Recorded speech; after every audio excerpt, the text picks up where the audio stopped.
بسم اللہ الرحمن الرحیم۔ السلام علیکم۔ حضرت فاطمہ بن قیس بیان کرتی ہیں کہ میں نے رسول اللہ صلی اللہ علیہ وآلہ وسلم کے منادی کو سنا، وہ اعلان کر رہا تھا، حی علی الصلاۃ حی علی الفلاح۔ میں نماز کے لیے نکلی اور رسول اللہ صلی اللہ علیہ وآلہ وسلم کے ساتھ مردوں کے پیچھے عورتوں کی صف اول میں ظہر کی نماز ادا کی۔ آپ صلی اللہ علیہ وآلہ وسلم نماز سے فارغ ہو کر ممبر پر بیٹھے۔ آپ صلی اللہ علیہ وآلہ وسلم کے چہرہ اقدس پر اس وقت مسکراہٹ تھی۔ آپ صلی اللہ علیہ وآلہ وسلم نے فرمایا، ہر شخص اپنی اپنی جگہ پر بیٹھا رہے۔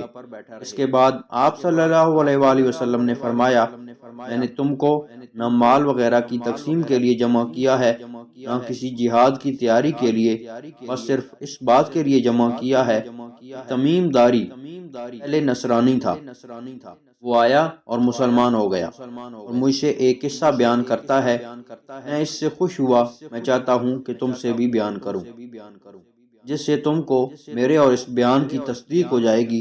میں نے کبھی دجال کے متعلق تمہارے سامنے ذکر کیا تھا۔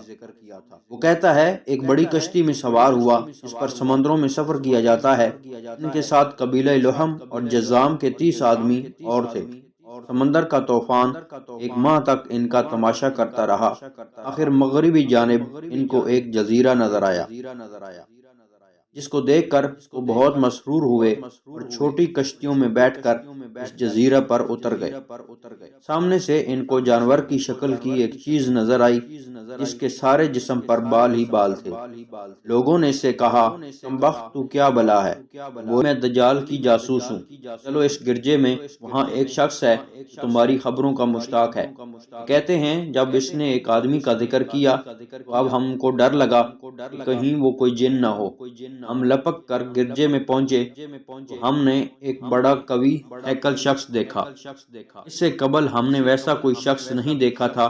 اس کے ہاتھ گردن سے ملا کر اور اس کے پیر گھٹنوں سے لے کر ٹخنوں تک لوہے کی زنجیروں سے نہایت مضبوطی سے جکڑے ہوئے تھے۔ ہم نے کہا، تیرا ناس ہو، تو کون ہے؟ وہ بولا، میرا تم کو پتہ لگ ہی جائے گا، تم بتاؤ تم کون ہو؟ انہوں نے کہا، ہم عرب کے باشندے ہیں، ہم ایک بڑی کشتی میں سفر کر رہے تھے، سمندر میں طوفان آیا اور ایک ماہ تک رہا۔ اس کے بعد ہم اس جزیرہ میں آئے، یہاں ہمیں ایک جانور نظر آیا جس کے تمام جسم پر بال ہی بال تھے۔ اس نے کہا، میں جاسوس ہوں، چلو اس شخص کی طرف جو اس گرجے میں ہے، اس لیے ہم جلدی جلدی تیرے پاس آ گئے۔ اس نے کہا، مجھے یہ بتاؤ کہ بیسان شام میں ایک بستی کا نام ہے، بیسان کی کھجوروں میں پھل آتا ہے یا نہیں؟ ہم نے کہا، ہاں آتا ہے۔ اس نے کہا، وہ وقت قریب ہے جب اس میں پھل نہ آئے۔ پھر اس نے پوچھا، اچھا بحیرہ طبریہ کے متعلق بتاؤ، اس میں پانی ہے یا نہیں؟ ہم نے کہا، بہت ہے۔ اس نے کہا، وہ زمانہ قریب ہے جب اس میں پانی نہ رہے گا۔ پھر اس نے پوچھا، زغر شام میں ایک بستی کا نام ہے، چشمہ کے متعلق بتاؤ، اس میں پانی ہے یا نہیں، اور اس بستی والے اپنے کھیتوں کو اس کا پانی دیتے ہیں یا نہیں؟ ہم نے کہا، اس میں بھی پانی بہت ہے اور بستی والے اس کے پانی سے اپنے کھیتوں کو سیراب کرتے ہیں۔ پھر اس نے کہا، اچھا نبی الامیین کا کچھ حال سناؤ۔ ہم نے کہا، وہ مکہ سے ہجرت کر کے مدینہ تشریف لے آئے ہیں۔ اس نے پوچھا، کیا عرب کے لوگوں نے ان کے ساتھ جنگ کی ہے؟ ہم نے کہا، ہاں۔ اس نے پوچھا، اچھا پھر کیا نتیجہ رہا؟ ہم نے بتایا کہ وہ اپنے گرد و نواح پر غالب آ چکے ہیں اور لوگ ان کی اطاعت قبول کر چکے ہیں۔ اس نے کہا، سن لو، ان کے حق میں یہی بہتر تھا، ان کی اطاعت کر لیں۔ نبی آخر الزمان کی بعثت کی خبر سن کر اس نے مارے خوشی کے چھلانگ لگائی۔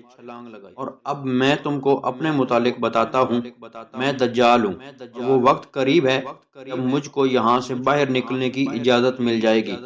باہر نکل کر تمام زمین میں گھوم جاؤں گا اور 40 دن کے اندر اندر کوئی بستی ایسی نہ رہ جائے گی جس میں داخل نہ ہوں۔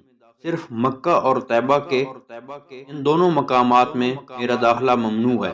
اب ان دونوں میں سے کسی بستی میں داخل ہونے کا ارادہ کروں گا، اس وقت ایک فرشتہ ہاتھ میں ننگی تلوار لیے سامنے آ کر مجھے داخل ہونے سے روک دے گا۔ ان مقامات کے جتنے راستے ہیں، ان سب پر فرشتے ہوں گے جو ان کی حفاظت کر رہے ہوں گے۔